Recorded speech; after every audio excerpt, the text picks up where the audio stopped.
மார்க்கெட்டை பொறுத்தவரையிலையும் பட்ஜெட் அறிவிப்பில் லாங் டைம் கேபிட்டல் கெயின்ஸ் டேக்ஸை என்ஹான்ஸ் பண்ணியிருக்காங்க.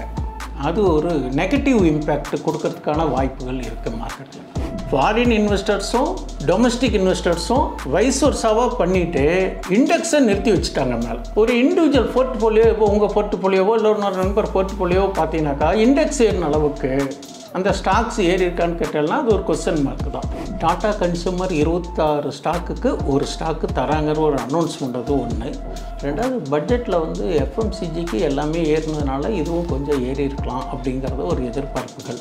இது எவ்வளோ நாளைக்கு ப்ரொடக்ட் தட் இஸ் டெக்னிக்கலாக மேலே ஏறுங்கிறது சப்ஜெக்ட் த மூமெண்ட் வச்சு தான் அசஸ் பண்ண முடியும். நம்ம ஸ்டாப் லாஸுங்கிறத ஒரு அசஸ் பண்ணிக்கிறது தான் நல்லது. எப்போவுமே ஒரு ஸ்டாக் வாங்கினாலும் ஒரு ஸ்டாப் லாஸை நம்ம ஃபிக்ஸ் பண்ணிக்கணும். ஃபஸ்ட்டு டார்கெட்டை ஃபிக்ஸ் பண்ணுறதை விட நம்ம நஷ்டத்தை எவ்வளோ தாங்குவோன்னு நிர்மாணித்து. கட்டுமானத்தின் வலிமை, கட்டிடங்களின் பாதுகாப்பு, ஸ்ரீ துர்கா டிஎம்டி கம்பிகள். நியூஸ் கஃபே நேயர்களுக்கு வணக்கம். கடந்த பட்ஜெட்டோட தாக்கம் பங்கு சந்தையில் வரப்போகிற வாரங்களில் எப்படி இருக்கும் அப்படின்னு கேட்டு தெரிஞ்சுக்கிறதுக்காக wealth management advisor mister Viswanathan அவர்களை இன்றைக்கி நிகழ்ச்சிக்கு இன்வைட் பண்ணியிருக்கோம். வணக்கம் சார். வணக்கம் வெங்கட் பிரியன் சார். ஓகே, இந்த பட்ஜெட் அப்படின்னு ரொம்ப நாள் எதிர்பார்த்துட்டு இருந்த ஒரு விஷயம். நிறைய செக்டார்ஸ் வந்து எதிர்பார்த்துட்டு இருந்தாங்க, இந்த செக்டார்ஸ் எல்லாம் ஏதாவது ஒரு பட்ஜெட் தாக்கலில் ஒரு நல்ல செய்தி வரும் அப்படின்ட்டு. ஆனால் எதிர்பார்த்த அளவுக்கு ஒன்றும் பெருசாக ஒன்றும் நடக்கலை. அதிகபட்சமாக அதில் பார்க்குறது அப்படின்னா அக்ரிக்கு சில ஃபண்டு ஒதுக்கியிருக்கிறாங்க. அக்ரி ஃபண்டு ஒதுக்குறதுனால ஸோ அது ரிலேட்டடாக சில உரங்கள் கம்பெனிகள், சில எக்யூப்மெண்ட்ஸ், இந்த மாதிரியான இதுக்கெல்லாம் கொஞ்சம் க்ரோத் இருக்குது அப்படின்னு எதிர்பார்க்கலாம். இதை தாண்டி மறைமுகமாக வேறு என்னென்ன செக்டார்ஸ் எல்லாம் வளர்கிறதுக்கு வாய்ப்பு இருக்குது? இந்த பட்ஜெட்டோட தாக்கம் வரப்போகிற காலங்களில் பங்கு சந்தையில் எப்படி ரிஃப்ளெக்ட் ஆகும்? பட்ஜெட்டில் என்னுடைய கண்ணோட்டத்தில் பார்க்குற போது மார்க்கெட்டை பொறுத்தவரையிலையும் பாசிட்டிவ் அப்படிங்கிறது தான் நம்ம பேச முடியும். அப்போ மார்க்கெட் பாசிட்டிவ் அப்படிங்கிறப்பங்க கோல்டுக்கு இம்போர்ட் எக்ஸைஸ் டியூட்டியை ரிவைஸ் பண்ணி குறைச்சிருக்காங்க. அக்ரிகல்ச்சர் ப்ராடக்ட்ஸுக்கு சில சலுகைகள் நிதி ஒதுக்கீடு பண்ணியிருக்காங்க. ரைட், இது வந்து பாசிட்டிவ் ஆஸ்பெக்டில் இருக்கிறதுனால தான் நேற்றுக்கு கன்சூமர் ஸ்டாக்ஸ்ன்னு சொல்கிறேன் இல்லைங்களா, ஐடிசி இந்த மாதிரி ஸ்டாக்ஸ் எல்லாம், பிரிட்டானியா இந்த மாதிரி ஸ்டாக்ஸ் எல்லாம் வந்து கொஞ்சம் அப்ட்ரெண்டில் இருந்தது. எல்லாத்த விட இன்னொரு பீட்டி என்ன கேட்டிங்கன்னா சார், எக்ஸைஸ் டியூட்டி ரிவைஸ் பண்ணினதுனால gold products company Titan, Senco, இந்த மாதிரி கல்யாண் ஜுவல்லர்ஸ் இவங்களாம் கொஞ்சம் நல்ல ஒரு மூமெண்ட் கொடுத்துருந்தாங்க. இது ஒரு நியூஸ் பாசிட்டிவ். மார்க்கெட்டை பொறுத்தவரையிலையும் பட்ஜெட் அறிவிப்பில் லாங் டைம் கேபிட்டல் கெயின்ஸ் டேக்ஸை என்ஹான்ஸ் பண்ணியிருக்காங்க. அது ஒரு நெகட்டிவ் இம்பேக்ட் கொடுக்கறதுக்கான வாய்ப்புகள் இருக்குது மார்க்கெட்டில். நேற்றுக்கு அதனுடைய தாக்கம் ஒரு 12-10க்கு நல்ல ஒரு சரிவு வந்து வி ஷேப் ரெக்கவரி பண்ணினாங்க. இந்த வி ஷேப் ரெக்கவரி வந்து மார்க்கெட்டை ஓரளவுக்கு நியூட்ரல் கம் நெகட்டிவாக நேற்றுக்கு முடித்தாங்க. இந்த எல்டிசிஜி, எஸ்டிசிஜி இந்த மாதிரி செக்யூரிட்டி டிரான்சாக்ஷன் டேக்ஸை என்ஹான்ஸ் பண்ணினால மார்க்கெட் இதை எப்படி டைஜஸ்ட் பண்ணி இது எப்படி மூவ்மெண்ட் பண்ணணுங்கிறத இப்போ தான் இனிமேல் தான் தெரிஞ்சுக்க வாய்ப்புகள். ஏன்னா நேற்றுக்கு அதனுடைய தாக்கம் பெருசாக தெரியலை. அப்போ அந்த வி ஷேப் ரெக்கவரி பண்ணுற போது ஜென்ரலாக ஃபாரின் இன்வெஸ்டர்ஸு விற்றுக்கிட்டு இருந்த டயத்தில் சமீப காலங்களில் நம்ம டொமஸ்டிக் இன்வெஸ்டர்ஸு வாங்கிட்டு இருந்தாங்க. அப்போ மார்க்கெட்டை மெதுவாக ஏற்றிக்கிட்டு போனாங்க. ஒரு காலகட்டத்தில் மார்க்கெட்டு எந்த விதமான நெகட்டிவ் வைப்ஸு வரக்கூடாதுங்கிற சூழ்நிலையில் F2s அகைன் பை பண்ண ஆரம்பிச்சிட்டாங்க. இப்போது F2னுடைய ஹோல்டிங்ஸ் பார்த்தீங்கன்னா ஃபியூச்சர்ஸ் அண்ட் இதில் பார்த்தீங்கன்னா 72% அண்ட் எபவ் இருக்குது. இப்போ D2ஸு சில டயத்தில் இப்போது ப்ராஃபிட் புக் பண்ணிக்கிட்டு இருக்காங்க. ஸோ ஃபாரின் இன்வெஸ்டர்ஸும் டொமஸ்டிக் இன்வெஸ்டர்ஸும் வைஸ் வர்சாவாக பண்ணிவிட்டு இண்டெக்ஸை நிறுத்தி வச்சுட்டாங்க மேலே, அல்லது மேலே போகிறது அல்லது கன்சல்டேஷன் பேஸில் வருது. ஆனால் ஒரு இண்டிவிஜுவல் போர்ட்ஃபோலியோ இப்போ உங்கள் போர்ட்ஃபோலியோவோ இல்லை ஒரு நண்பர் போர்ட்ஃபோலியோவோ பார்த்தீங்கன்னாக்கா இண்டெக்ஸ் ஏறின அளவுக்கு அந்த ஸ்டாக்ஸ் ஏறி இருக்கான்னு கேட்டால்னா அது ஒரு கொஸ்டின் மார்க் தான். ஏன்னா ஒவ்வொரு ஸ்டாக்குக்கு ஒரு குவாலிட்டின்னு இருக்கும், ஒரு கேரக்டர் இருக்குது. அதுபடி பார்க்கும்போது இந்த இண்டெக்ஸ் ஓரியன்டட் ஸ்டாக்ஸு இப்போ சில குறிப்பிட்ட மாதிரி நேற்றுக்கு ஒரு 2 ஸ்டாக்கு மேலே ஏற்றிட்டு போகிறான், 2 ஸ்டாக்கு இருக்கான். இது மாதிரி இந்த கேட் இஸ் ஆன் தி வால். இந்த நிமிஷம் வரலையும் பார்த்தீங்கன்னாக்கா இப்போ மார்க்கெட் பார்த்தோம்னா 24,344 ட்ரேடிங் ஆகிட்டு இருக்கு ஆஸ் ஆஃப் நவ், இப்போ நம்ம ரெக்கார்டிங் டயத்தில். ஸோ நேற்றுக்கிட்ட விட மைனஸ் பார்த்தீங்கன்னாக்கா கிட்டத்தட்ட 135 பாயிண்ட் நிஃப்டி வந்து மைனஸில் இருக்குது. இன்றைக்கி பார்த்தீங்கன்னாக்கா ஓரளவுக்கு பாசிட்டிவ் ட்ரெண்ட் அப்படிங்கிற போது பார்த்தீங்கன்னா பிபிசிஎல், பிஹெச்இஎல், ஐடிசி இதெல்லாம் நல்லா ஒரு டைட்டன் எல்லாமே பாசிட்டிவாக இருக்கனால நிஃப்டி ஏற்றிட்டு இருக்கு. ஃபினான்ஸ் செக்டர்லாம் வீக்காக இருக்குது, பேங்க் செக்டரும் வீக்காக இருக்குது. ஸோ இன் ஃப்யூச்சரில் மார்க்கெட் எப்படி போகுங்கிறது கொஞ்சம் ஜஸ்டிஃபை பண்ணுறது ஏஸ் ஆஃப் நவ் கொஞ்சம் ப்ரெடிக்ட் பண்ணுறதுக்கு முடியாத சூழ்நிலை. என்ன கேட்டேன்னா ஒரு கிளியர் விஷன் கிடைக்கல. பை பண்ணுறவங்களுக்கும் சப்போர்ட் பண்ணல, செல் பண்ணுறவங்களுக்கும் சப்போர்ட் பண்ண முடியாத ஒரு சிரமமான சூழ்நிலை இருக்குது. ஸோ 1 or 2 days வெயிட் பண்ணி மார்க்கெட்டுடைய கிளாரிட்டி தெரிஞ்சக்கப்புறம் தான் என்ட்ரு ஆகுதுங்கிறது ஒரு ஹெல்த்தி அப்படிங்கிறது என்னுடைய வியூ.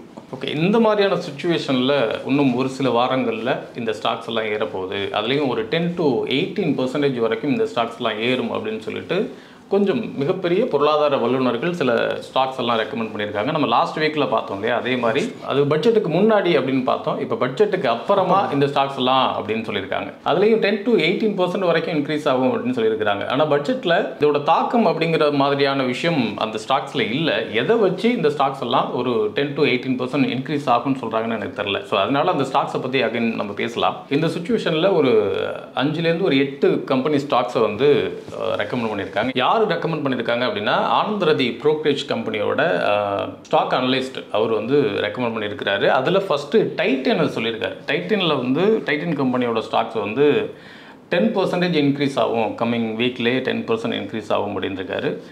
3235 ரூபாயிலேருந்து 3265 ரூபா வரைக்கும் இந்த ஸ்டாக்ஸை வாங்கலாம் அப்படின்னு சொல்லியிருக்கிறார். அந்த ரேஞ்சுக்கு வாங்குறதுக்கு உண்டான என்ன பாசிபிலிட்டி இருக்குது? ஒருவேளை டைட்டன் அப்படிங்கிறதுனால கோல்டு ரிலேட்டடாக இருக்கிறதுனால அந்த மாதிரி சொல்லியிருக்காரு. என்னுடைய பார்வையில் டைட்டனை நான் ரெக்கமெண்ட் பண்ணலை. ஆனால் டைட்டனுடைய டெக்னிக்கல் ஆஸ்பெக்ட் படி இப்போ நீங்கள் சொல்கிற மாதிரி அந்த அனலிஸ்ட் எப்படி சொல்லியிருக்காங்கங்கிறத டெக்னிக்கல் வாயிலாக நான் கொஞ்சம் அனலைஸ் பண்ணி சொல்ல விரும்புகிறேன். இப்போது கடந்த ஒரு 20-25 நாளாகவே டைட்டன் வந்து சப்ளை ஜோனில் வந்தது. மார்க்கெட்டு இண்டெக்ஸ் அப் ட்ரெண்டில் இருந்தாலும் டைட்டன் வந்து ஒரு செல்லிங் மோடில் வந்து நியர்பை லோ, அதாகப்பட்டது நியர்பை லோ 2882.45, ஹை வந்து 3886. இப்போ நேற்றுக்கு க்ளோசிங் பார்த்தீங்கன்னா 3466. ஸோ நேற்றுக்கு நியூஸ் நிகழ்வுகள் என்னன்னு கேட்டேன்னா அந்த கோல்டுக்கு இம்போர்ட்டுக்கு எக்ஸைஸ் டியூட்டி ரிவைஸ் பண்ணியிருந்தனால இதுக்கு ஒரு பாசிட்டிவ் ட்ரெண்டு. இதனால் இன்றைக்கி ஏறி இருக்கலாம், நேற்றுக்கு மத்தியானம் ஏறி இருக்கலாம் ஒன்று. பட் டெக்னிக்கலாக வியூ பார்க்குற போது அந்த சப்போர்ட் ஜோன் 2882க்கு நியர்பையாக அது இருந்திருக்கிறதுனால இந்த இடத்துல ஒரு பையிங் சான்சஸ் வந்திருக்கு. ஸோ அக்ரஸிவ் பையின்னு கூட சொல்லலாம். இன் ஆன்டிசிபேஷன் ஆஃப் டேக்ஸ் ஏதாவது ஆகலாம் அல்லது ரிவைஸ் ஆகலாங்கிற ஒரு எதிர்பார்ப்புகளில் கூட இது வந்து ஒரு ரெக்கம் பண்ணியிருப்பாங்க அவங்க. ஒன்று டெக்னிக்கலாக பார்க்குற போது நியர்பை லோ இருந்திருக்கு, இயர் லோ ஒரு மேட்ச் ஒரு 300-200 ரூபா தான் வித்தியாசம். அப்போது இது ட்ரேடிங் பாயிண்டில் இருந்ததுனால இதுக்கு ஒரு அப் ட்ரெண்ட் சான்சஸ் இருக்குது. இது மேக்ஸிமம் 3886 வரலையும் போயிருக்கு இயர் ஹை. ஒன்று.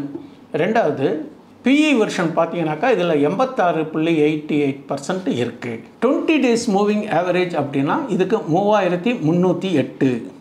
அதுக்கு மேலே இப்போ ட்ரேடிங் ஆகிட்டுருக்கு. டெக்னிக்கலாகவும் அந்த மூவிங் ஆவரேஜஸ்க்கு மேலே ட்ரேடிங் ஆகிட்டுருக்கு. ரெண்டாவது மூவிங் ஆவரேஜ்னு பார்த்தீங்கன்னாக்கா புல்லிஷ் மூவிங் ஆவரேஜுக்கு மேலே தான் ட்ரேடிங் ஆகிட்டுருக்கு. இந்த அடிப்படையில் கூட அவங்க வந்து பரிந்துரை செய்திருக்கலாம். ஸோ இது ஓரளவுக்கு பாசிட்டிவாக இருக்கிறதுக்கான சான்சஸ் தான் இருக்குது. ரெண்டாவது இதனுடைய quarterly result that is 27th அன்னைக்கு இதுக்கு வந்து டிவிடெண்ட் டிக்ளேர் பண்ணுற எக்ஸ் டேட் 11 ரூபா பர் ஷேருக்குங்கிற மாதிரி ஒரு நோட்டிஃபிகேஷன் பார்த்தேன் நான். அப்போது 27ஆம் தேதிக்கு இது in anticipation of good dividend 11 rupees per ஷேருக்காக அவங்க எக்ஸ் டிவிடெண்ட் ரேட்டு 27/7/24 ஃபிக்ஸ் பண்ணியிருக்காங்க. அதனால் கூட இது அப்ட்ரெண்டுக்கான சான்சஸ் இருக்கலாம். அது வரையிலையும் கூட ஏறதுக்கான வாய்ப்புகள் இருக்குங்கிறது என்னுடைய கருத்து. ஸ்வாட்டுன்னு பார்த்தீங்கன்னா ஸ்வாட்டும் நல்லா ஸ்ட்ராங்காக இருக்குது. குவார்ட்டர்லி ரிசல்ட்டு இப்போ அவைட்டிங் ஃபார் குவார்ட்டர்லி ரிசல்ட். இந்த குவார்ட்டர்லி ரிசல்ட்டில் கடந்த குவார்ட்டரில் நல்ல சேல்ஸ் குரோத் இருந்தாலும் இது ஏறலாம் என்ற எதிர்பார்ப்புகளை கூட அவங்க பரிந்துரை பண்ணியிருக்கலாம். டோட்டலாக பட்ஜெட்டும் டைட்டனுக்கு சாதகமான ஒரு செய்தியை கொடுத்துருக்கு. கடந்த கால குவார்ட்டர்லி ரிசல்ட்டும் ஒரு சாதகமாக கொடுத்துருக்கு. நியர்பை சப்போர்ட்டில் இருந்து ரிவர்சல் ஜோனில் இருக்குது. தட் இஸ் அப் ட்ரெண்டுக்கான சான்சஸ் இருக்குது. அதனால் இது அவங்க பரிந்துரை பண்ணியிருக்கிறது ஓரளவுக்கு என்னுடைய கண்ணோட்டத்தில் பாசிட்டிவ்னு நான் நினைக்கிறேன். But I am not recommended this stock. Okay, stop loss வந்து 3090 ஸ்டாப் லாஸ் ஃபிக்ஸ் பண்ணலாம் அப்படின்னு இருக்காங்க. இல்லை அதை விட கூட வைக்கிறதுக்கு வாய்ப்பு இருக்கா? அவங்க ஸ்டாப் லாஸ் அப்படிங்கிறது எந்த ஸ்டாக் வாங்கினாலும் அந்த 20 days இஎம்ஏன்னு சொல்லுவாங்க. நீங்கள் எந்த ஸ்டாக்கு நீங்கள் எதை வேணாலும் போய் நீங்கள் அனலைஸ் பண்ணுங்க. பண்ணினா உங்களுடைய ட்ரேடிங் பிளாட்ஃபார்மில் நிறைய பேர் என்ன பண்ணுறான்னு கேட்டிங்கனாக்கா, காலையில் 9:15 ஆனோன்னா அப்படியே கைகாலெலாம் உதறுது அவங்களுக்கு. எதையாவது நான் வாங்கணும், எதாவது செய்யணும். அப்போ எது பச்சையில் தெரியுதோ உடனே போய் வாங்கிடுறாங்க, சும்மா ஜென்ரலாக வித்தவுட் அசஸிங் ஆர் அனலைசிங். என்னுடைய பாயிண்ட் ஆஃப் வியூ என்னன்னு கேட்டிங்கன்னா, அனலைஸ் பண்ணி ஒரு ஸ்டாக்கை செலக்ட் பண்ணி அனலைஸ் பண்ணுறதுக்கு ஒரு 10 நிமிஷம் ஸ்பேர் பண்ணுவோம். நம்மளுடைய செல்லில் நம்ம ட்ரேடிங் பிளாட்ஃபார்ம் எந்த கம்பெனியாக இருந்தாலும், எந்த ப்ரோக்கரேஜ் கம்பெனியாக இருந்தாலும் அதில் டெக்னிக்கல் இருக்குது. டெக்னிக்கல் போய் பார்த்தீங்கன்னாக்கா அப்படியே ஏரோ மார்க் போட்டு bullish moving average, bearish moving average, EMA 5 days EMA, 9 days EMA, 20 days EMA, இந்த மாதிரிலாம் இருக்கிற போது நாம் ஒரு சப்போர்ட்டிவாக எடுத்துக்கிறதுக்கு இந்த 20 days EMAவை எடுத்துக்கிட்டால் ஓரளவுக்கு நமக்கு சப்போர்ட்டு ஸ்டாப் லாஸுக்கு ஒரு பேசிக்காக இருக்கும். ரொம்பவும் கீழே போகாமல் நம்மளுடைய லாஸஸு கேபிட்டலை வந்து ப்ரொடெக்ட் பண்ணுறதுக்கு இதாக இருக்கும். அதை மீன் பண்ணி கூட அவங்க சொல்லியிருக்கலாங்கிறது என்னுடைய கருத்து. ஓகே, டார்கெட் வந்து 3575க்கு டார்கெட் ஃபிக்ஸ் பண்ணலான்னு இருக்காங்க.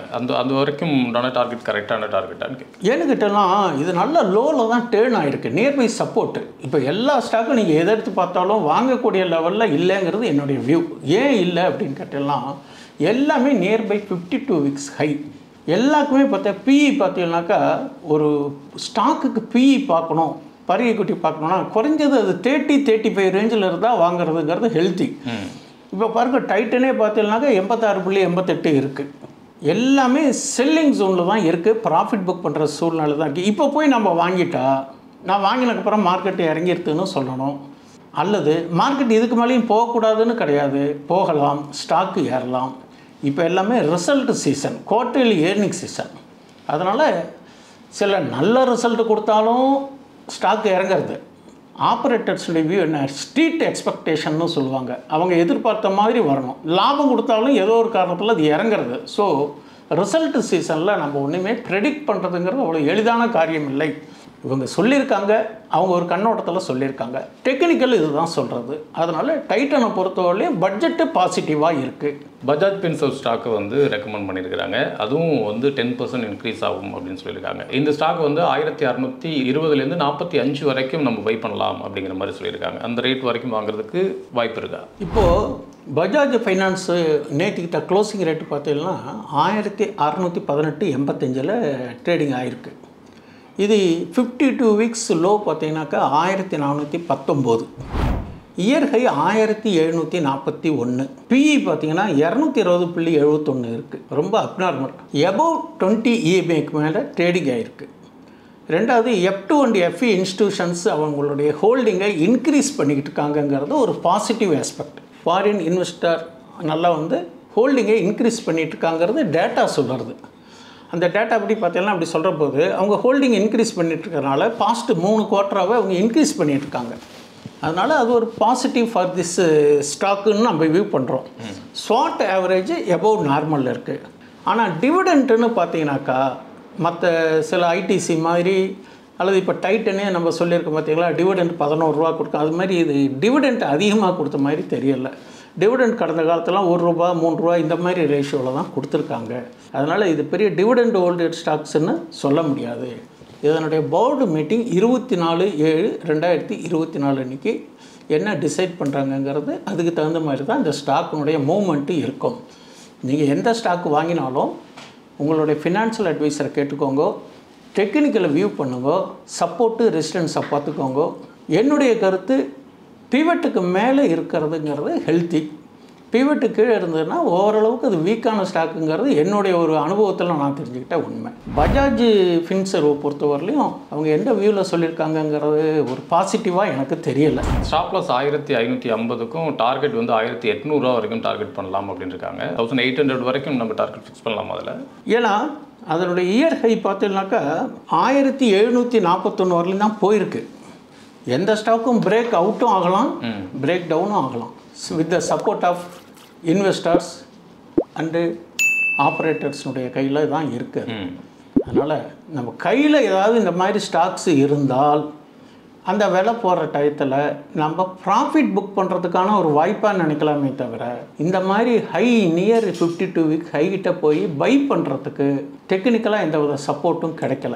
அதனால் கையில் இருந்தால் லாபம் பதிவு செய்யலாம். இன்வெஸ்டர்ஸாக இருந்தால் அதை பற்றி கவலைப்பட வேண்டாம். ஸ்மார்ட் ட்ரேடராகவோ ஸ்விங் ட்ரேடராகவோ இருந்தால் அவங்களுடைய டார்கெட் வந்ததுன்னா ப்ராஃபிட் புக் பண்ணுறதை பயன்படுத்திக்கோங்க. அவ்வளோதான் சொல்ல தவிர ஃப்ரெஷ் பைங்கிறது இந்த இடத்துல வாங்குறது என்னுடைய வியூவில் வந்து நாட் அட்வைசபிள். பிகாஸ் பிஇலாம் ஜாஸ்தியாக இருக்கிறதுனால. அது மாதிரி ஏதர் இண்டஸ்ட்ரீஸ் அதாவது அந்த ஸ்டாக்ஸை வந்து ரெக்கமெண்ட் பண்ணியிருக்காங்க. அதுவும் வந்து 10% வரைக்கும் கம்மிங் வீக்கில் இன்க்ரீஸ் ஆகும் அப்படின்னு சொல்லியிருக்காங்க. ஆனால் எதர் இண்டஸ்ட்ரீஸ் பொறுத்த வரைக்கும் மார்க்கெட்டில் பெருசாக ஒன்றும் அவ்வளோ பாசிட்டிவான நியூஸஸாக எதுவும் பார்க்கல. ஆனால் 10% இந்த வீக்கில் இன்க்ரீஸ் ஆகும் அப்படின்னு எதை வச்சு சொல்கிறாங்கன்னு தெரில. 860லேருந்து 880 வரைக்கும் நம்ம பை பண்ணலாம் அப்படின்னு சொல்லியிருக்காங்க. இப்போ ஏதர் இண்டஸ்ட்ரீஸ் வந்து கரண்ட் ரேட்டு நேற்று ரேட்டில் பார்த்தீங்கன்னா 891 ரூபா 15 பைசாவில் ட்ரேடிங் ஆகிட்டுருக்கு. இது லிஸ்ட் ஆனது பார்த்தீங்கன்னாக்கா 3/6/2022 லிஸ்ட் ஆகிருக்கு ஸ்டாக் மார்க்கெட்டில். இது ஒரு ஃபாஸ்ட் க்ரோயிங் ஸ்பெஷலைஸ்டு கெமிக்கல் கம்பெனிங்கிற கேட்டகரியில் வச்சுருக்காங்க. நியர் 20 டே இஎம்ஏக்கு மேலே தான் இது ட்ரேடு ஆகிட்டுருக்கு. ஆர்எஸ்ஐ பார்த்தீங்கன்னாக்கா 53.3 ஓரளவுக்கு ஹெல்த்தியாக தான் இருக்குது. அதனால் இதனுடைய பர்ஃபார்மன்ஸு குவார்ட்டர்லி ரிசல்ட் எப்படிங்கிறத பார்த்தா தான் நம்ம ஓரளவுக்கு ப்ரெடிக்ட் பண்ண முடியும். ஏன்னா இது ரீசெண்ட்லி லிஸ்டட் கம்பெனிஸ்.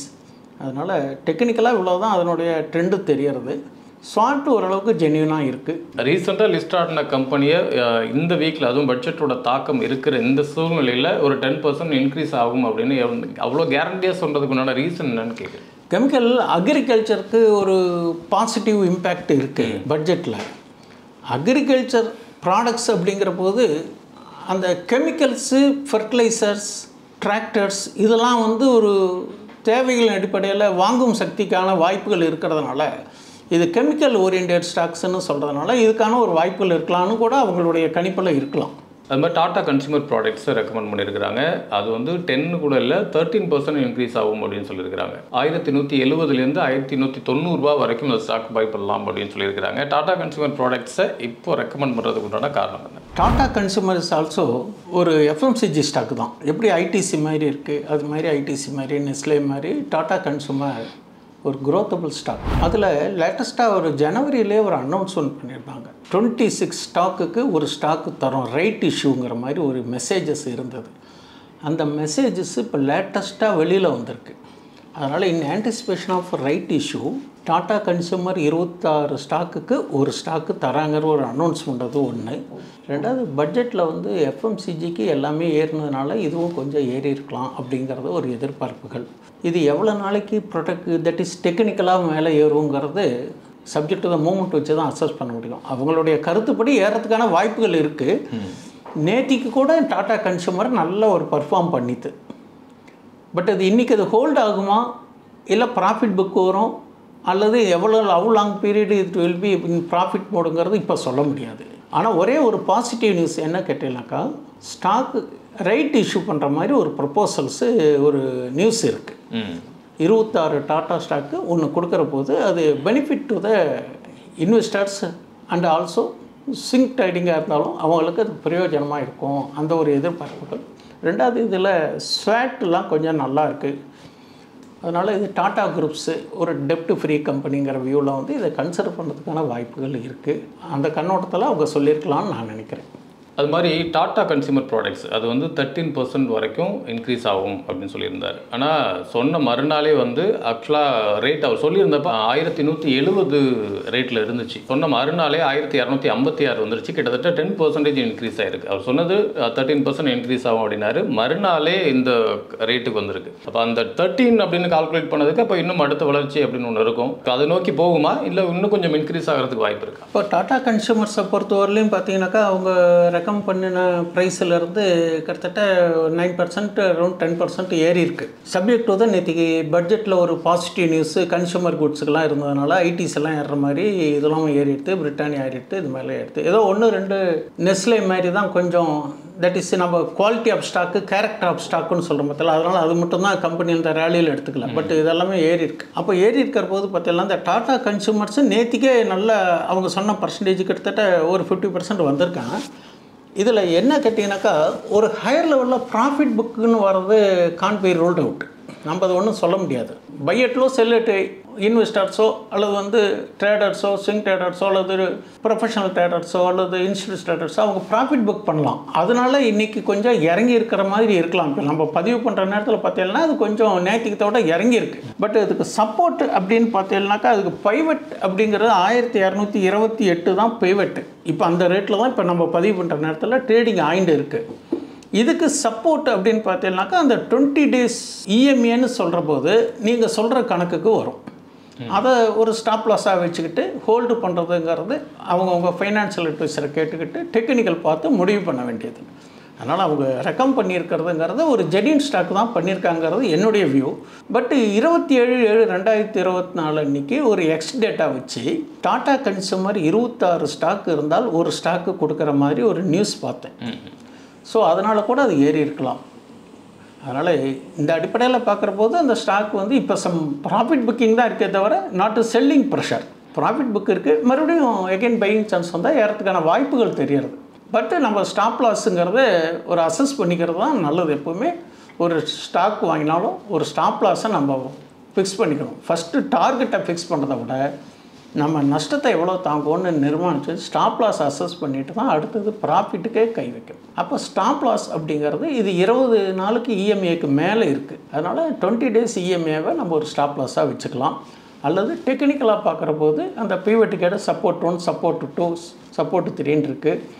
ஒரு சில பேர் 5 minutes டைம் ஃப்ரேமில் பண்ணுவாங்க இன்ட்ரா டே பண்ணுறவங்க, அல்லது ஸ்விங் ட்ரேடிங் பண்ணுறவங்க அதுக்கு ஒரு டைம் ஃப்ரேம் வச்சுருப்பாங்க. அந்த டைம் ஃப்ரேம்லாம் போட்டு பார்த்து அதில் எங்கே உங்களுக்கு சப்போர்ட் இருக்குது, இப்போ எங்கே இருக்குதுன்னு பார்த்துட்டு அசஸ் பண்ணிவிட்டு நீங்களே முடிவு பண்ணிக்கிறதுக்கான ஒரு வாய்ப்புகள் இருக்குது. நிறைய இண்டிகேட்டர்ஸு, சார்ட்ஸு, பேட்டர்ன்ஸு. ஆனால் சார்ட்ஸ் அண்ட் பேட்டர்ன்ஸையும் நம்ம முழுமையாகவும் நம்ம நம்ப முடியாது. ஏன்னு கேட்டாலும் நம்ம கார் ஓட்டிகிட்டு போகிறோம், ரியர் மிரரை பார்த்துக்கிட்டு தான் ஓட்டுறோம். ஆனால் அப்பப்போ தான் பார்க்குறோம், ஃபுல்லாக அதை நம்ம பார்க்குறதில்ல. அது மாதிரி தான் சார்ட்லாம் நடந்து முடிஞ்சதை சொல்லும். அடுத்தது என்னங்கிறது நம்ம ஃப்ரண்ட் வியூ என்ன இருக்குங்கிற போது அதனுடைய வால்யூம் பேசிஸ்ன்னு சொல்லுவாங்க இல்லையா, அந்த வால்யூம், ப்ரைஸ் ஆக்ஷன், இதை வச்சு நம்ம முடிவு பண்ணிவிட்டு நம்ம ஒரு டிசைட் பண்ணுறதுக்கு சௌகரியமாக இருக்கும். ஒரு ஸ்டாக்கை கன்சிடர் பண்ணுறதுக்கு முன்னாடி உங்கள் ஃபைனான்சியல் அட்வைஸரை கேட்டுட்டு பண்ணுங்கோ. நாங்கள் எந்த ஸ்டாக்கும் இதெல்லாம் ரெக்கம் பண்ணலை. அவங்க வியூவுக்கு என்னுடைய டெக்னிக்கல் வியூ, என்னுடைய பார்வையில் இதெல்லாம் இருக்குன்ட்டு தான் சொல்கிறேன். பட் ஒரே ஒரு குட் நியூஸ் என்ன கேட்டேன்னா 27/2024 அன்றைக்கி 26 டாடா கன்சூமருக்கு ஒரு ஸ்டாக்குன்னு நான் நியூஸ் பார்த்தேன், அதை சொல்கிறேன். ஒரு சில வாரங்களில் இந்த மாதிரி ஸ்டாக்ஸ் 13% ஏறும் அப்படின்னாரு. ஒரு 2-3 நாட்கள்லேயே 10% கிட்ட ஏறி இருக்குன்னு வச்சுக்கோமே. இன்னும் ஒரு சில வாரங்களில் ஏறும் அப்படிங்கிறதா, இல்லை இன்னும் ஒரு சில வாரங்கள் வரைக்கும் ஏறுறதுக்கு வாய்ப்பு இருக்குது அப்படின்னு எடுத்துக்கலாம்? இப்போ என்ன கேட்டோம்னா இந்த குவார்ட்டர்லி ரிசல்ட்டுன்னு இருக்குது பார்த்தீங்களா, கடந்த 3 மாதத்தில் அவங்களுடைய sales growth, revenue growth, expenses, இந்த கம்பெனி விரிவாக்கத்துக்கு அவங்க பண்ணின எக்ஸ்பெண்டிச்சர் இதெல்லாம் போட்டு அவங்க டிவிடெண்ட் என்ன சொல்கிறாங்கன்னு பார்க்குறதுக்குன்னு நம்ம குவார்ட்டர்லி ரிசல்ட் வரும். அந்த குவார்ட்டர்லி ரிசல்ட்டுக்கு in anticipation of quarterly result ஒரு பாசிட்டிவாக இருக்கலாங்கிற வியூவில் on the basis of technical அவங்க அசஸ் பண்ணியிருக்கலாம். ஆனால் அந்த குவார்ட்டர்லி ரிசல்ட் எப்படி வருங்கிறது இப்போ நம்ம சொல்ல முடியாது இல்லையா. இப்போ எல்லாமே ரிசல்ட் சீசன் ஆரம்பிச்சு இப்போ ஒரு வாரமாக ரிசல்ட் இருக்குது. இன்னும் ஆகஸ்ட் 15-16 வரலையும் இருக்கிற எல்லா கம்பெனியும் ரிசல்ட் வந்துடும். அப்போ இந்த டாடா கன்சூமர்னுடைய ரிசல்ட்டு குவார்ட்டர்லி ஏர்னிங்ஸ் எப்படி இருக்குது, அதுக்கு தகுந்த மாதிரி தான் அதனுடைய மூமெண்ட்டு இருக்கும். ட்ரேடராக இருந்தால் ஸ்டாப் லாஸ் வச்சு பண்ண வேண்டியது, இன்வெஸ்டராக இருந்தால் அதை பற்றி நம்ம ஒரி பண்ண வேண்டியது இல்லை. ஏன்னா அவங்க லாங் டேர்ம் இன்வெஸ்ட்மெண்ட்டோ ஷார்ட் டேர்ம் இன்வெஸ்ட்மெண்ட்டாக இறங்கும் ஏறும், அதை பற்றி அவங்க பாதர் பண்ண வேண்டியதில்லை. ட்ரேடர் வந்துட்டு should properly watch this stop loss and EMA, technical இதெல்லாம் பார்த்து பண்ணுறது ஒரு ஹெல்த்தி ட்ரேடாக இருக்கும். Protect the capital. But anyhow உங்கள் ஃபினான்ஷியல் அட்வைஸரை கேட்டுட்டு பண்ணுறது தான் ஆரோக்கியமாக இருக்கும். ஐடிடி சிமுலேஷன் இந்தியா இந்த ஸ்டாக்ஸை வந்து ரெக்கமெண்ட் பண்ணியிருக்காரு. இதுவும் 13% வரைக்கும் இன்க்ரீஸ் ஆகும் அப்படின்னு இருக்காரு. 505 ரூபாயிலேருந்து 516 ரூபா வரைக்கும் இந்த ஸ்டாக்கை பை பண்ணலாம் அப்படின்னு சொல்லியிருக்கிறாரு. ஸோ இந்த ஸ்டாக்ஸோட மார்க்கெட் ரேஷியோ எப்படி இருக்குது? ஐடிடி சிமெண்டேஷனுங்கிறது ஒரு கன்ஸ்ட்ரக்ஷன் கம்பெனி. இப்போ 502.45 ரூபா நேத்திக்கு க்ளோசிங் ரேட். அது இயர் லோ பார்த்தீங்கன்னா 175, இயர் ஹை பார்த்தீங்கன்னா 589.95 ரூபா. As of now 52 weeks high கிட்ட இது ட்ரேடிங் ஆகிட்டு இருக்கான். இதுக்கு மேலேயும் போகலாம், இல்லை இந்த இடத்துல ப்ராஃபிட் புக் பண்ணினால் கீழே இறங்கிறதுக்கும் வாய்ப்புகள் இருக்குது. ரெண்டாவது இந்த குவார்ட்டர்லி ரிசல்ட் ஏர்னிங்ஸ் இன்னும் வரல. இதுக்கு அந்த ஏர்னிங்ஸ் வர்றதுக்கு தகுந்த மாதிரி தான் இதனுடைய மூவ்மெண்ட்டு இருக்கும். அதனால் இது பிஇ பார்த்தீங்கன்னா நல்ல லெஸ் பிஇக்கு ஹெல்த்தியான பிஇயில் இருக்குது. 31.54 தான் இருக்குது. இப்போ நம்ம மேலே சொன்ன மாதிரி சில ஸ்டாக்கில் 72, 82லாம் இல்லை. அப்போது இது வந்து எபவ் புல்லிஷ் மூவிங் ஆவரேஜுக்கு மேலே இருக்குது. தட் இஸ் புல்லிங் மூவிஸ் ஆவரேஜுன்னு தான் சொல்லுவாங்க. அதனால் 20 டே மூவிங் ஆவரேஜ்னு பார்த்தீங்கன்னாக்கா 496.70 ரூபா தான் இதுக்கு வந்து 20 டேஸ் இஎம்ஏ. இது ஒரு ஹெல்த்தி ட்ரேடுன்னே சொல்லலாம். ஸ்வாட்டும் பார்த்தீங்கன்னாக்கா எபோவ் ஆவரேஜாக இருக்குது. ஆனால் இதில் டிவிடெண்டு பார்த்தீங்கன்னா மற்ற கம்பெனி மாதிரி அதிகமாக கொடுக்கல, லெஸ்ஸர் டிவிடெண்டு தான் கொடுப்பாங்க. இது ட்ரெண்டு எப்படி இருக்குது, இன்ஃப்ராஸ்ட்ரக்சருக்கெலாம் ஒரு நல்ல சான்சஸ் இருந்து ஒரு திடீர்னு மறுபடியும் கூட ஏதாவது அறிவிப்புகள் வரலாம். வரப்போது இன்ஃப்ராஸ்ட்ரக்சர்லாம் ஏறுறபோது இந்த ஸ்டாக்கு ஏறதுக்கான வாய்ப்புகள் இருக்குங்கிற அடிப்படையில் மேற்கண்ட நிறுவனம் பரிந்துரை செய்திருக்கலாம். ஓகே, இந்த மாதிரி ஸ்டாக்ஸை கொஞ்சம் நல்ல ஹை ப்ரொஃபஷனலாக உள்ள ஸ்டாக் அனலிஸ்ட் ரெக்கமெண்ட் பண்ணுறாங்க. நிறைய யூடியூப்ஸ்லேயே இந்த மாதிரியான ஸ்டாக்ஸை ரெக்கமெண்ட் பண்ணுறாங்க அப்படிங்கிறதுக்காக நம்ம கண்ணை மூடிட்டு வாங்கிட முடியாது. அட் த சேம் டைம் அவங்களும் சில டெக்னிக்கலாக சில அனலைஸ் பண்ணணும் இல்லையா? அதில் ரொம்ப சப்போர்ட் பண்ணுற இண்டிகேட்டர்ஸ் அப்படின்னு சில விஷயங்கள் இருக்கு இல்லையா? என்ன மாதிரியான இண்டிகேட்டர்ஸ் வச்சு நம்ம ஓனாக டிசைட் பண்ண முடியும் அக்யூரேட்டாக? இப்போ நம்ம கொஞ்ச நேரத்துக்கு முன்னாடி டிஸ்கஸ் பண்ண ஸ்டாக்ஸ் எல்லாம் ஒரு நிறுவனங்கள் சொல்லக்கூடிய பரிந்துரை அடிப்படையில் நம்ம வந்து டெக்னிக்கல் வியூவை நம்ம அனலைஸ் பண்ணி சொல்கிறோம். இப்போது நான் வந்து என்னுடைய கருத்தாக சொல்கிறதுங்கிறோம் ஒரு டெக்னிக்கலை பார்வையிட்டு தான் சொல்கிறேன். அந்த டெக்னிக்கலில் சில இண்டிகேட்டர்ஸ்லாம் இருக்கும். இன்ட்ராடேக்கு என்ன இண்டிகேட்டர்ஸ் வேணும், ஸ்டாக் செலெக்ஷனுக்கு என்ன வேணும், அல்லது அதனுடைய செல்லிங்க்கு எப்படி பண்ணணும், பையிங் எப்படி பண்ணணும்லாம் இண்டிகேட்டர்ஸ் இருக்குது. அப்படி அதில் பார்த்தீங்கன்னாக்கா பை அண்டு செல்லுக்கு சிக்னல் தெரியணும் அப்படின்னா நாம் எம்ஏசிடி அப்படிங்கிற இண்டிகேட்டர்ஸை யூஸ் பண்ணணும். டே ட்ரேடிங் அப்படின்னு பார்த்தீங்கன்னா விடபிள்யூஏபி ஒரு ஹெல்ப்ஃபுல்லான இண்டிகேட்டர், வால்யூம் வித் ஆவரேஜ் ப்ரைஸ்ன்னு சொல்லுவாங்க. ரெண்டாவது 9 டேஸ் இஎம்ஏ ஃபார் டே ட்ரேடிங்க்கு யூஸ் ஆகும்.